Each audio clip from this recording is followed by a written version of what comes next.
You have undoubtedly noticed that there are a ton of human-like species in the Star Wars universe. Twi'leks are humans with head tails. Chiss, Pantora, and Zeltron are humans with different skin colors. There are many near-human species which are almost identical to humans but with one slight difference, whether it's Dryden Voss and his skin, or the Askajan and their extra boobs. Why is that? We'll break that down and more in today's video.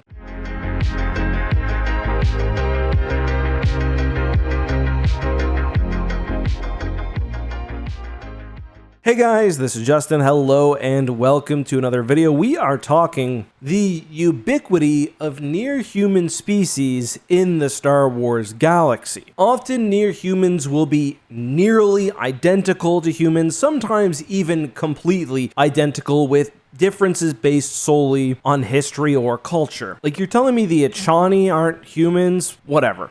Some near-human species, however, were clearly more distinct. No one's going to mistake a Thelan for a human, for example, but why, in general, do so many species seem to have a common ancestor? Well, let's pop out of universe for a second because I know the comments are coming. The reason there are so many human-like species in Star Wars is because the people who made Star Wars were humans. It's the same, of course, with Star Trek. You've got a limited budget. Sometimes an alien is just going to be a dude with different ears or a non-human skin color. And that's completely fine, but we still can find a rationale within the lore. We're going to start off with one of my favorite quotes on this topic from the novel Plagueis, because to a degree, this is something we've talked about before. There were several species within the Star Wars galaxy which maintained prominence simply through their domination of exploration and colonization across the galaxy. I discussed all this in my video about hyperspace lanes. I encourage you to check that out. But humanity was one of the first major post-Rakatan spacefaring civilizations and played a major role in not just establishing the Republic itself, but also blazing the galaxy's first major hyperspace routes. The quote from Plagueis I referenced is the following: "Humans were a highly evolved species.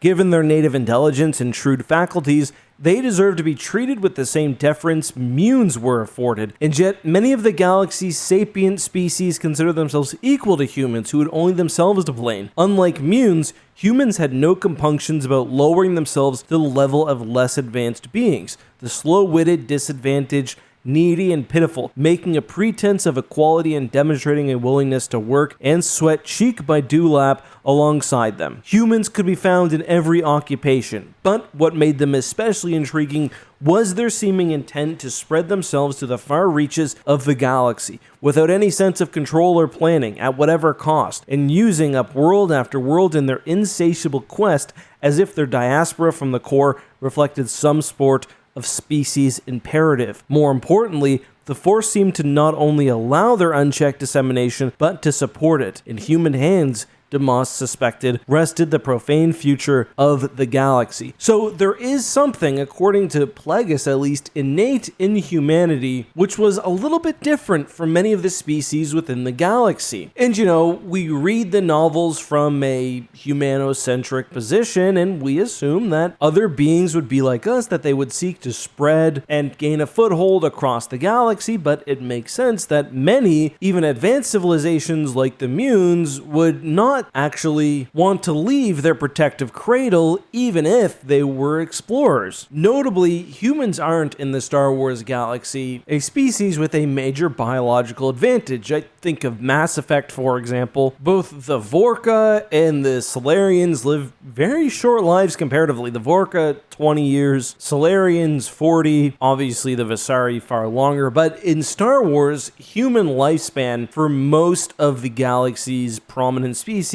is like the average, with many living far, far longer, and many also having significant physical advantages like Wookiees or the Bith in their intelligence or many other. However, nonetheless, again, going back to Plagueis, it's at the point where even species like Klaatuinians, Kalish, Aqualists are referred to chauvinistically as near human. As for their history, we don't know a whole lot about early humanity. We know they were slaves to the Rakatan, then used that Rakatan technology to settle across the galaxy. And I've mentioned this before, if you look at a population density map, you'll see that most beings in the Star Wars galaxy live on planets near major hyperspace lanes. Those same planets humanity was often first to set foot on. It was probably this breadth and diversity of colonization which led to so many distinct human-like species appearing. It's kind of surprising given that humanity really only broke up like this about 25,000 years before the Star Wars films, but you can imagine that this is a human who evolved on a higher gravity world, or a world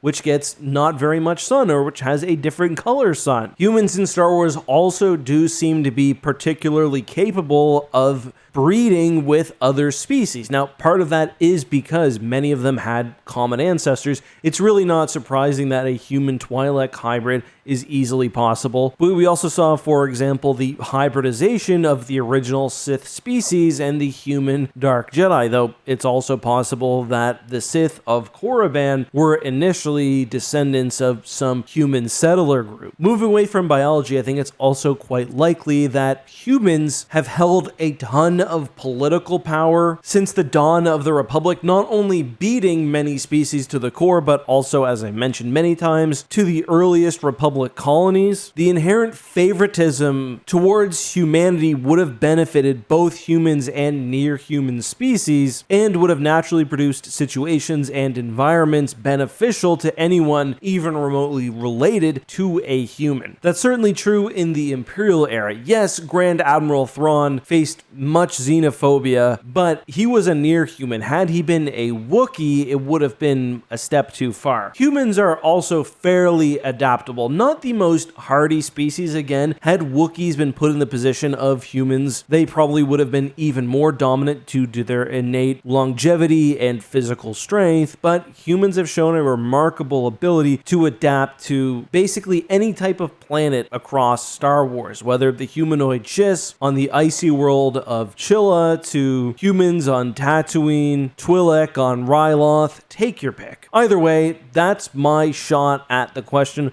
Hopefully you find this answer satisfying. Again, I know out of universe the real reason is because it's easier if every second alien is just a human with a prosthetic ear or face paint, but hopefully this in-universe answer is at the very least satisfying. That's all I've got. Let me know your thoughts on all this and more down below.